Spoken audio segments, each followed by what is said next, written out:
Ya,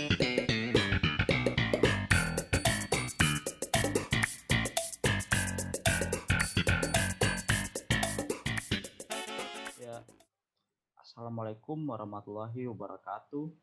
Kami dari kelompok 2 yang beranggotakan Ahmad Sahid, Aswatullah Al-Ahmad, Muhammad Aldi, dan Trino Priyadi izin mempresentasikan tugas kami yang berjudul Konsep Pendidikan Inklusif. Adapun pokok pembahasan yang akan kami sampaikan dalam presentasi ini yaitu filosofi dan definisi pendidikan inklusif, konsep dasar pendidikan inklusif dan konsep keberagaman, konsep sekolah ramah anak dan konsep sosial model, konsep inclusive society atau masyarakat inklusi, dan manfaat pendidikan inklusif.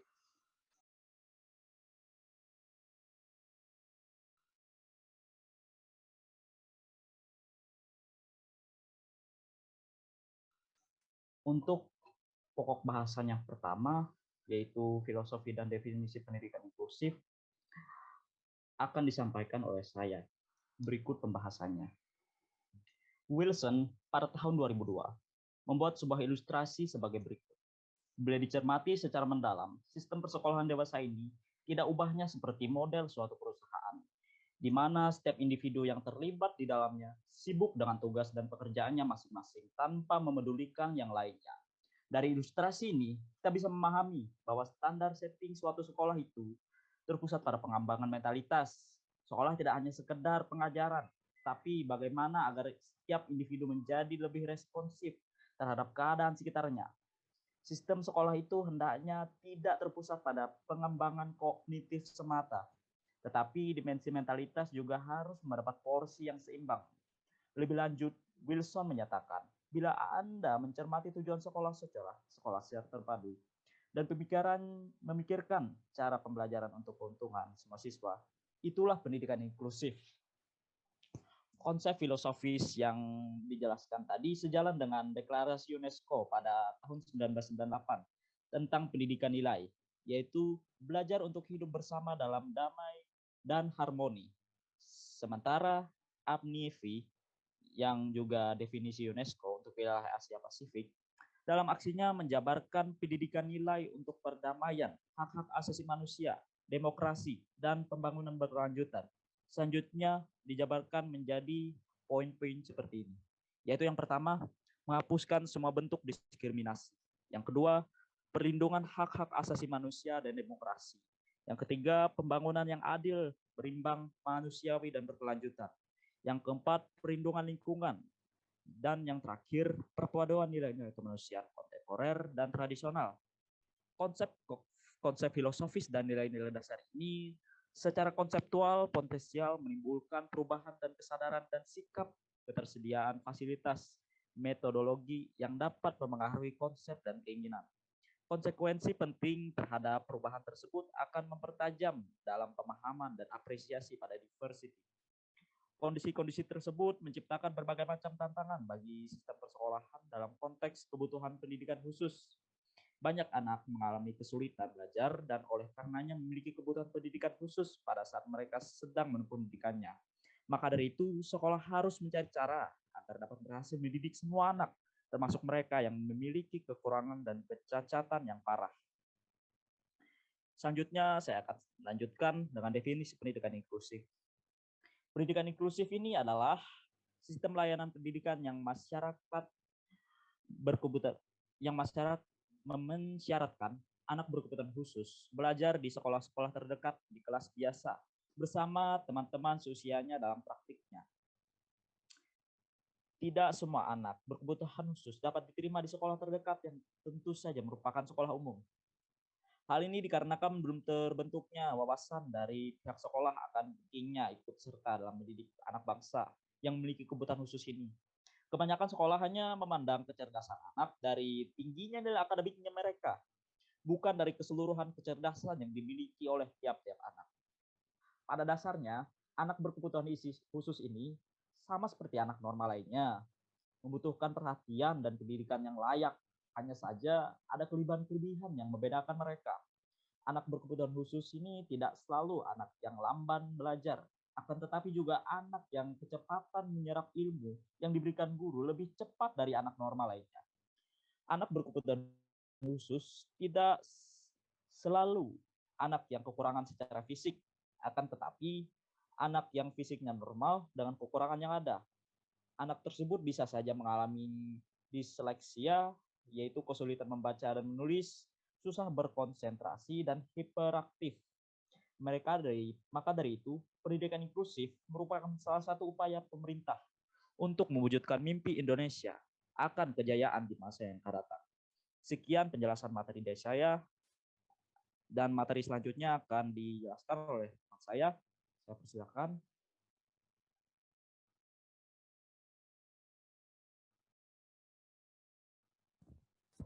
Ya, terima kasih kepada Saudara Trino Priyadi. Berikut saya akan menjelaskan tentang konsep konsep dasar pendidikan inklusif dan konsep keberagaman. Nah, konsep dasar pendidikan inklusif ialah konsep paling mendasar dalam pendidikan sebagaimana agar anak dapat belajar bersama, belajar untuk dapat hidup bersama. Nah, sedangkan menurut Johnson dan Skogen 2001 menjabarkan ada 3 prinsip, yaitu bahwa setiap anak termasuk dalam komunitas tempat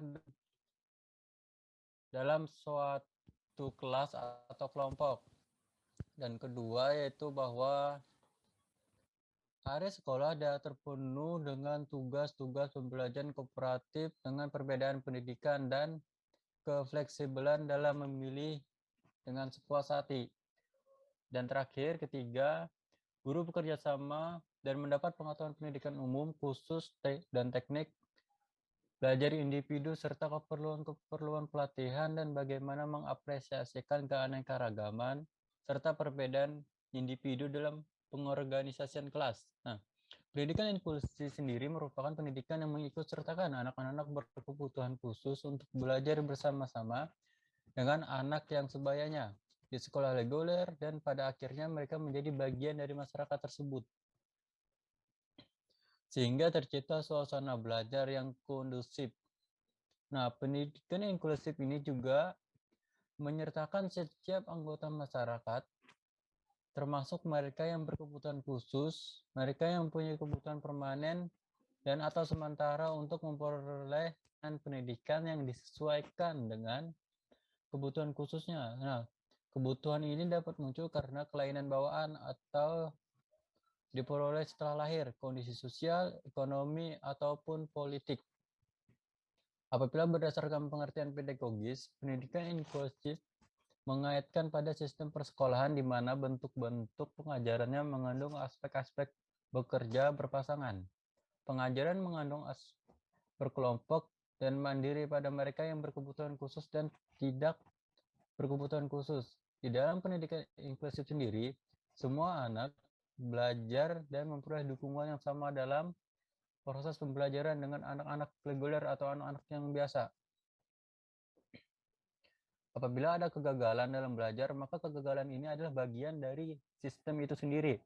Nah, pendidikan inklusif juga menangani semua jenis individu, bukan hanya anak yang mengalami kelainan.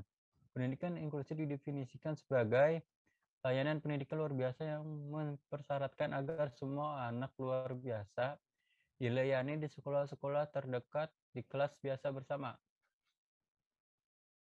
Yang kedua adalah konsep keberagaman.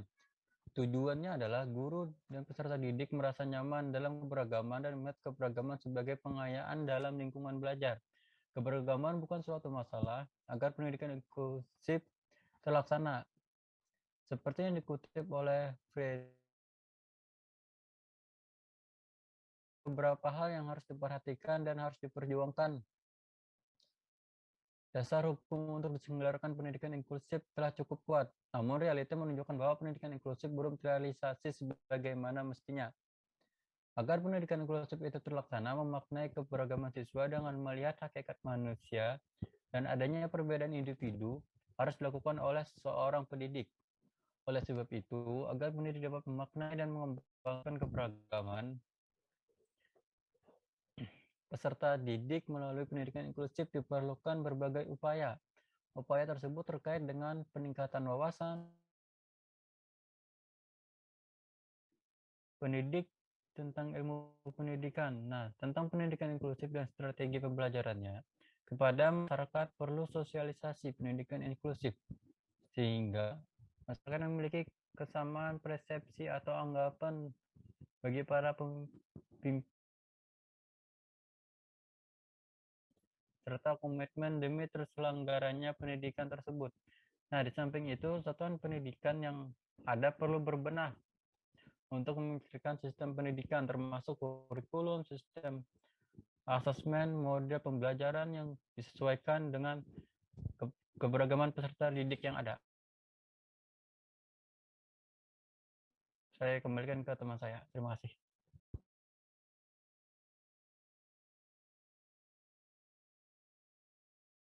Baik, selanjutnya di sini saya akan membahas tentang konsep sekolah ramah anak dan paradigma atau sosial model.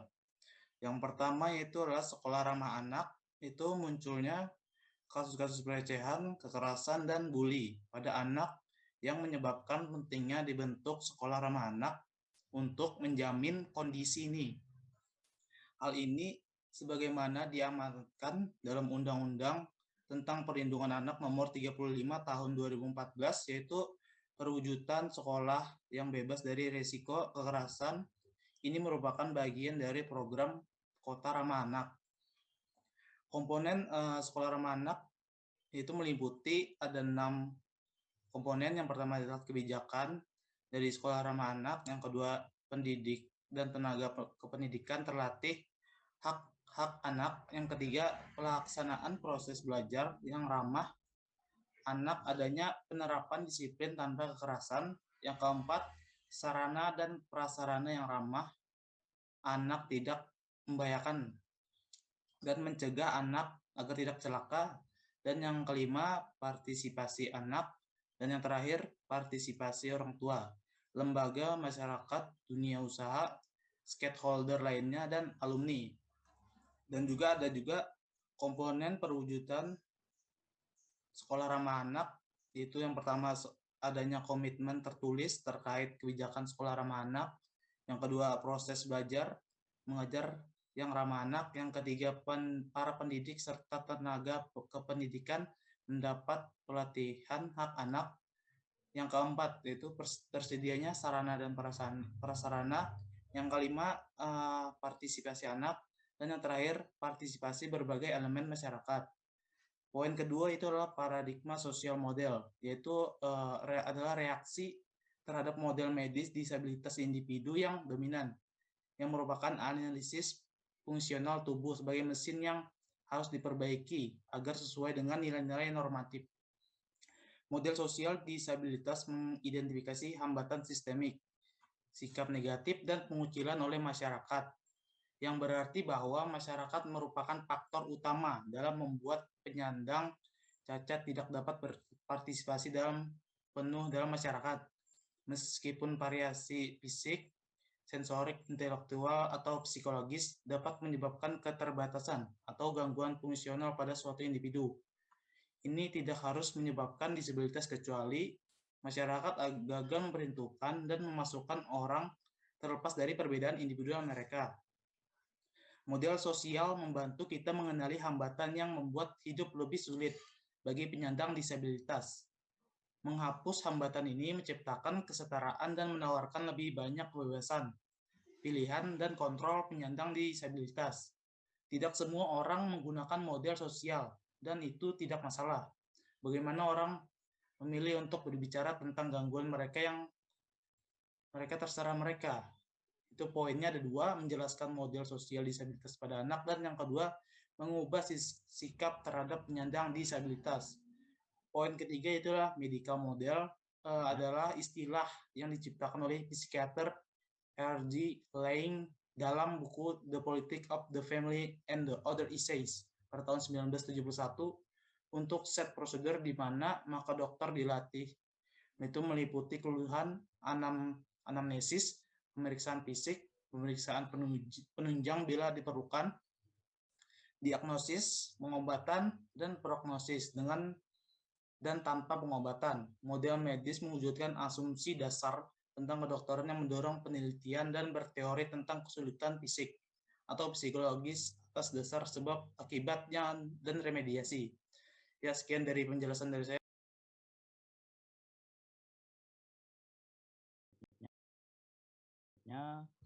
Materi yang selanjutnya akan dibahas oleh teman kita Muhammad Haldi. Untuk Muhammad Haldi, dipersilakan. Baiklah, di sini saya akan menjelaskan tentang materi masyarakat inklusi dan manfaat dari pendidikan inklusi itu sendiri. Apa itu masyarakat inklusi? Kata inklusi ini sendiri berasal dari kata inclusion yang artinya mengajak masuk atau mengikut sertakan. Lawan katanya adalah eksklusi yang berasal dari kata exclusion yang artinya mengeluarkan atau memisahkan. Pengertian inklusi digunakan sebagai sebuah pendekatan untuk membangun dan mengembangkan sebuah lingkungan yang semakin terbuka, mengajak masuk dan mengikut sertakan semua orang dengan berbagai perbedaan latar belakang, karakteristik, kemampuan, status, kondisi, etnik, budaya, dan lainnya. Terbuka dalam konsep lingkungan inklusi, berarti semua orang yang tinggal berada, beraktivitas dalam lingkungan keluarga, sekolah, ataupun masyarakat merasa aman dan nyaman, mendapatkan hak dan melaksanakan kewajibannya. Jadi bisa kita artikan masyarakat inklusi ini adalah sebuah masyarakat yang mampu menerima berbagai bentuk keberagaman dan keberbedaan, serta mengakomodasinya ke dalam berbagai tatanan maupun infrastruktur yang ada di masyarakat. Lalu bagaimana cara mewujudkannya? Masyarakat inklusi ini adalah kita semua dalam wilayah tertentu yang saling bertanggung jawab untuk mengupayakan dan menyediakan kemudahan berupa bantuan, layanan, dan prasarana agar masing-masing di antara kita dapat memenuhi kebutuhannya, melaksanakan kewajiban, dan mendapatkan haknya. Secara umum dapat diupayakan ketersediaan layanan dan sarana bagi semua warga masyarakat. Tetapi dengan catatan tidaklah bisa sama untuk semua orang, walaupun mereka tinggal dalam satu lingkungan masyarakat. Hal itu karena setiap individu itu unik dan berbeda. Dengan demikian, maka setiap orang dalam masyarakat membutuhkan cara berbeda berupa pelayanan dan sarana khusus yang sesuai dan tepat dengan keunikan dan kebutuhan khususnya. Pengertian lain dari masyarakat inklusi ini juga bisa adalah masyarakat yang terbuka dan universal serta ramah bagi semua yang setiap anggotanya saling mengakui keberadaan, menghargai, dan mengikut sertakan perbedaan.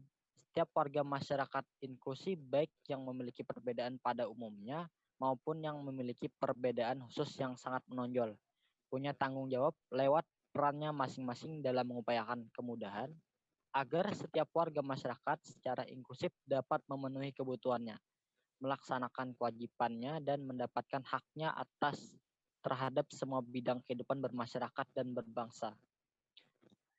Materi selanjutnya yaitu manfaat dari pendidikan inklusi sendiri.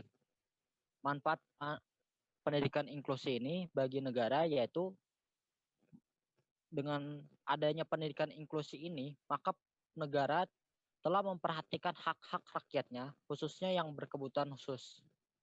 Sedangkan untuk anak-anak, dengan adanya pendidikan inklusi sendiri, maka anak-anak ini akan mempunyai sikap empati terhadap anak-anak berkebutuhan khusus. Bagi anak-anak yang berkebutuhan khusus, maka mereka bisa mendapatkan berbagai manfaat berikut ini. Yang pertama, hak dan kewajiban yang sama dengan peserta didik reguler lainnya di kelas.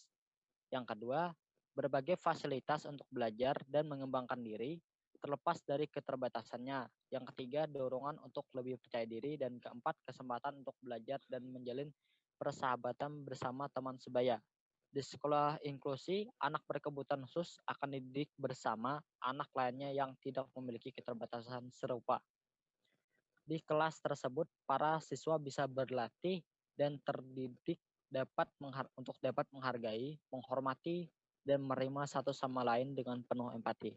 Sekian dari saya ucapkan terima kasih. Wassalamualaikum warahmatullahi wabarakatuh.